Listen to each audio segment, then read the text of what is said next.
Dear students, आज हम start करेंगे क्लास 8 का साइंस का चैप्टर फोर्स एंड प्रेशर। ठीक है, तो ये टर्म 1 का चैप्टर है। Materials, metals and non metals हमने ख़त्म कर लिया है इसमें। तो आज हम पढ़ेंगे फोर्स एंड प्रेशर के बारे में। तो सबसे पहले है कि फोर्स क्या होता है। ठीक है, सो इन साइंस ए पुश और pull on an object is called force. जब भी हम किसी चीज़ को ये खींचते हैं या उसको धक्का देते हैं, ठीक है, तो साइंस की भाषा में हम उसको कहते हैं कि फोर्स। जब भी हम कोई काम करते हैं तो हमें वहाँ पे फोर्स लगाना पड़ता है। ठीक है, फोर्स अप्लाई करना पड़ता है। फोर्स जो है वो आर ड्यू टू इंटरेक्शन की वजह से होते हैं कि जब एक बॉडी दूसरी के इंटरेक्शन में आ जाती है तो फोर्स जो है वो एक्ट करते हैं। इसके इफ़ेक्ट्स क्या है? देखिए, a force can change the state of motion, यानी कि किसी चीज़ की मोशन, जैसे कोई चीज़ अगर कहीं पर रुकी हुई हो और हम उसको धक्का देते हैं, उठाते हैं, तो हम या उसकी मोशन को चेंज करते हैं। ठीक है, force can change the shape of an object, ये किसी ऑब्जेक्ट की शेप को भी चेंज कर सकते हैं। जैसे अगर हमारे पास रबर बॉल है, हम इसको दो हाथों में पकड़ के ज़ोर से दबाएंगे, ताकत लगाएंगे, तो उसकी शेप चेंज हो जाएगी। फोर्स में change the direction of motion on object, ये डायरेक्शन को भी चेंज कर सकता है।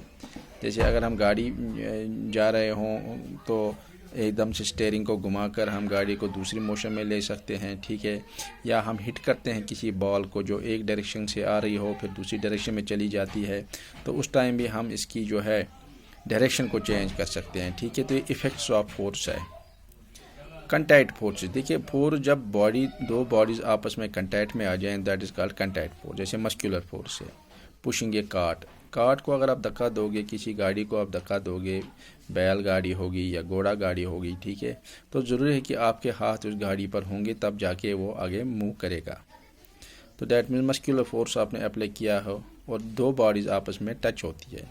फ्रिक्शन है, जैसे force between ball and ground, ball और ग्राउंड के बीच में जो फोर्स है उसको फोर्स ऑफ फ्रिक्शन कहते हैं। ठीक है, क्योंकि ये दो बॉडीज़ के बीच में इंटरेक्ट करता है, बॉल और ग्राउंड के बाद जब वो आपस में कंटैक्ट में आती है, तो ऐसे फोर्स को हम कंटैक्ट फोर्सेस कहते हैं।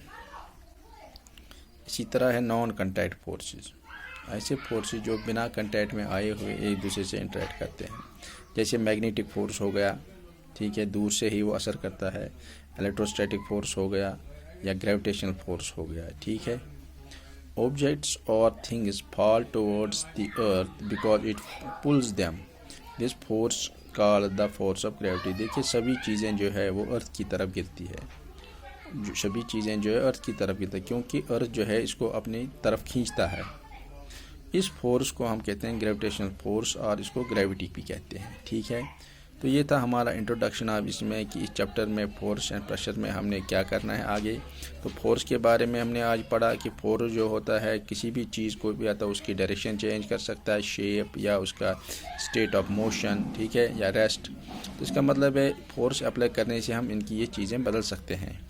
तो पुल या पुश को हम फोर्स कहते हैं। ठीक है, फिर है कंटैक्ट और non contact forces, frictional forces आ गए वहाँ पे, और फोर्स ऑफ ग्रेविटी भी आ गया वहाँ पे। ठीक है, तो ये हमारे क्लास 8 का था साइंस का आज पहला इंट्रोडक्शन फोर्स एंड प्रेशर के बारे में।